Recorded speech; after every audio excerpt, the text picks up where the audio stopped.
గతంలో కేసీఆర్ గారు వెన్నెల ఇంట్లో నిద్ర చేసి నువ్వు బాగా చదువుకోమా మీ ఇంట్లో నేను నిద్ర చేసి మీ ఇంట్లో అన్నం తిన్నావు కాబట్టి మీ ఇంట్లో రుణం తీసుకుంటా, మీ అమ్మకి ఇల్లు ఇస్తా, మీ అన్నకు ఉద్యోగం ఇస్తా, నిన్ను డాక్టర్ చేస్తాను.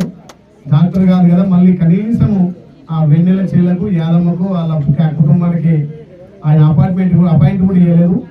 సరే వాళ్ళ గురించి మనం ఎంత తక్కువ మాట్లాడుతాం, ఎందుకంటే ప్రజలు ఆలోచన చేసే మార్పు కోరుకోరు కాబట్టి ఈ ప్రజాప్రభుత్వం గౌరవ ముఖ్యమంత్రి రేవంత్ రెడ్డి గారి ప్రజాపాలన ద్వారా ఈ దంతవాడలో ఏదైతే యాదమ్మకి ఇల్లు లేదు, నిజంగా ఆ ఇల్లు చూస్తే వర్షం వస్తే ఉరుస్తుంది, ఎండ కొడితే ఎండుతుంది కాబట్టి ఇక్కడ ఇందిరా మిల్లు ఇప్పుడే మంజూరు చేసి వాళ్ళకి రేపే ముగ్గు పరిచయ కార్యక్రమం ఏర్పాటు చేసినాం.